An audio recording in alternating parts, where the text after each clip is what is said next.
Salut tout le monde. Aujourd'hui, on va parler d'un des plus gros problèmes de l'informatique. L'integer overflow. Ne vous inquiétez pas, je vais vous expliquer de quoi il s'agit. Dans les vidéos précédentes, on a parlé de bits en long et en large. Un bit peut prendre seulement deux valeurs, 0 ou 1. Si on a besoin de stocker plus de valeurs, il suffit d'utiliser plusieurs bits. Par exemple, avec 2 bits, on pourra stocker 4 valeurs. Avec 3 bits, 8 valeurs, etc. C'est bien simple, à chaque fois qu'on ajoute un bit, on double le nombre de possibilités. Si bien que le nombre de possibilités est égal à 2 puissance le nombre de bits.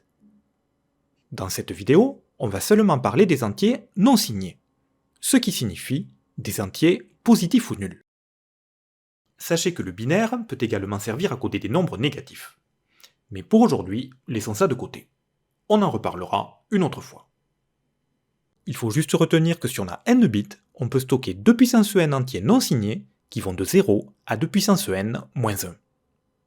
Par exemple, si on dispose de 8 bits, on peut stocker 256 valeurs différentes de 0 à 255. Pour info, je vous indique ici les limites des valeurs typiques, c'est-à-dire 8, 16, 32 et 64 bits. Vous voyez, ça monte très vite. Les bits sont fiables.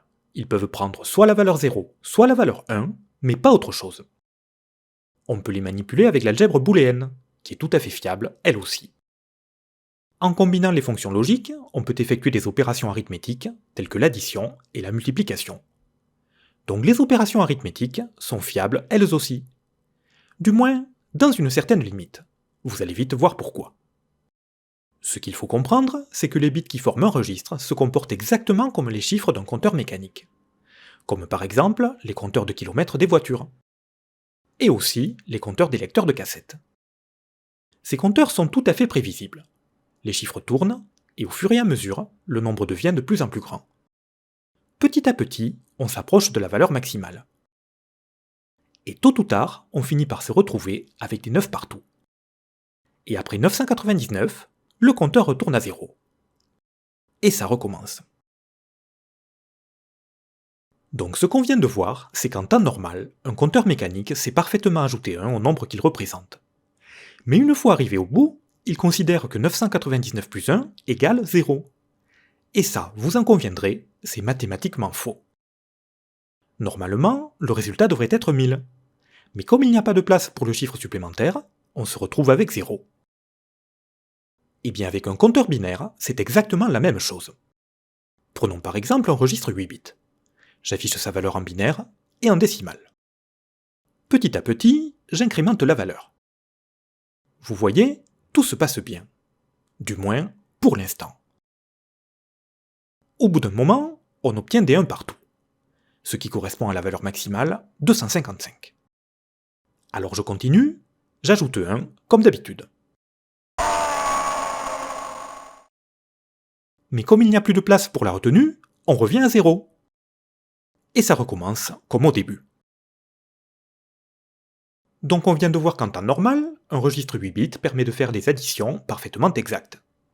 Sauf quand le résultat dépasse 255, auquel cas, il reboucle à partir de 0. Et ça, évidemment, c'est complètement faux. Pour y voir plus clair, on va représenter ça graphiquement. Je trace la fonction y égale x plus 1. Pour x égale 0, y égale 1.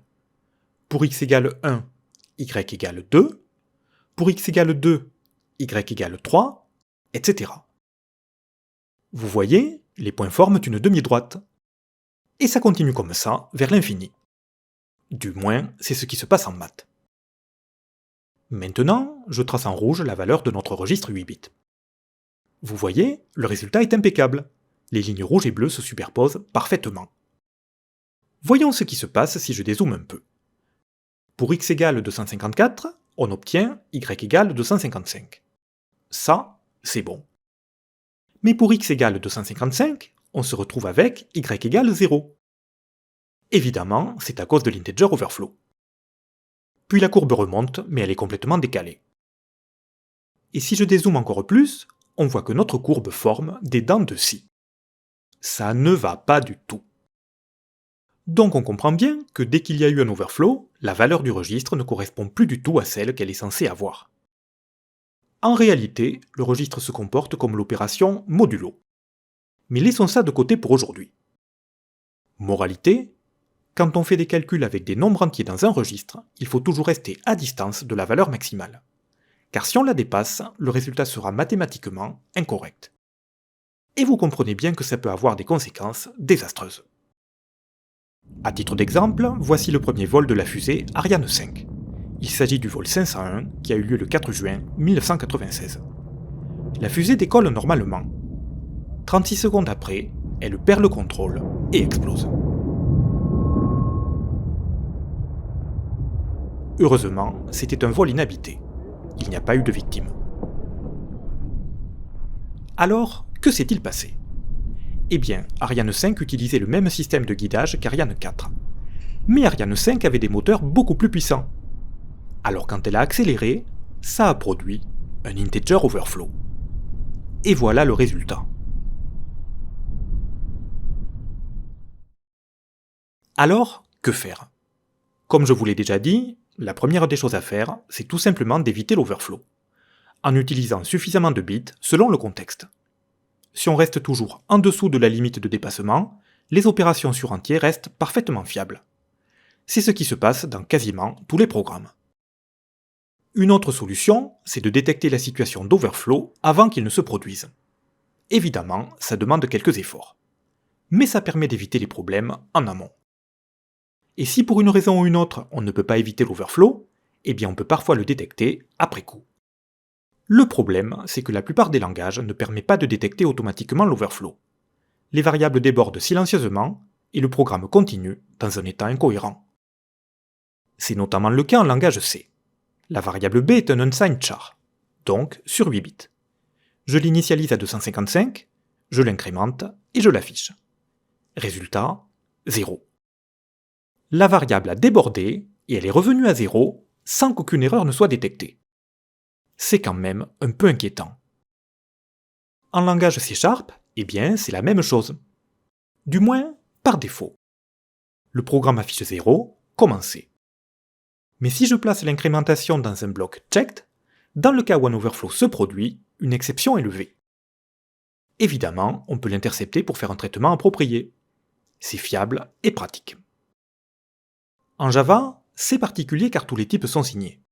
Donc je n'en parlerai pas aujourd'hui. Sachez juste que ça se passe comme en C, il n'y a pas de détection d'overflow. Encore un dernier mot sur GCC, le célèbre compilateur C. Il possède quelques fonctions intégrées qui effectuent des opérations arithmétiques et qui renvoient un booléen pour indiquer si un overflow s'est produit. Par exemple, la fonction built-in add overflow effectue une addition et renvoie 1 s'il y a eu un overflow. En cas de besoin, ça peut être pratique.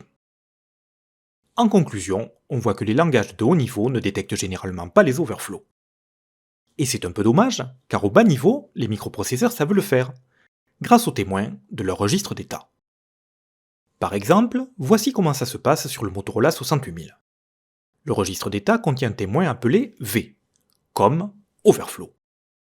Mais ce témoin concerne seulement les opérations sur entier signées. Alors on va le laisser de côté pour aujourd'hui. Heureusement, pour les opérations non signées, il existe le témoin C. Il signifie carry en anglais, c'est-à-dire retenu. Son fonctionnement est très simple. Prenons l'exemple d'une addition. Je mets la valeur 255 dans le registre des zéros et j'ajoute 1. On l'a compris, ça provoque un integer overflow. Donc on se retrouve avec des 0 égale 0. Et en plus, le témoin C passe à 1, pour indiquer qu'il y a eu un débordement non signé. Ensuite, on peut utiliser l'instruction BCS pour sauter à une routine de traitement d'erreurs. Vous l'avez deviné, BCS signifie Branch if carry set, c'est-à-dire aller à une adresse si le témoin C est à 1. De même, il existe l'instruction BCC, qui signifie Branch if carry clear. Dans ce cas, l'instruction saute à l'adresse indiquée si le témoin C est à 0. Sachez qu'il existe une autre situation dans laquelle le témoin C peut passer à 1. Il s'agit de l'integer underflow, c'est-à-dire un débordement par le bas, ou sous-passement si vous aimez les néologismes. Si le compteur tourne à l'envers et descend plus bas que 0, il recommence à partir de la valeur la plus grande. Et en binaire, c'est le même principe. Par exemple, je mets 0 dans le registre des 0. Je soustrais 1 sur un octet, et comme on ne peut pas représenter -1 en non signé, on se retrouve avec la valeur la plus grande possible, c'est-à-dire 255. Et dans ce cas aussi, le T-C passe à 1. Donc vous voyez, overflow ou underflow, c'est le même principe. Il n'y a que la direction qui change. En fait, ces problèmes d'overflow sont très communs. Ils apparaissent dès qu'une variable a été sous-dimensionnée. Le plus souvent, les tailles qui avaient été choisies à l'origine étaient appropriées, du moins à l'époque de la conception des systèmes. Mais au fil des années, le temps a passé, les disques durs ont grossi et les moteurs sont devenus plus puissants. Les limites qui étaient autrefois très éloignées ont fini par se rapprocher, ou même à être dépassées. On aura l'occasion d'en reparler. Alors d'une manière générale, je vous recommande de rester bien à distance des integers overflow. Utilisez des variables avec suffisamment de bits selon les données que vous allez traiter. Comme ça, vous éviterez bien des problèmes. Sur ce, je vous laisse vous abonner, si ce n'est pas déjà fait, et je vous dis à très bientôt pour de nouvelles vidéos. Salut!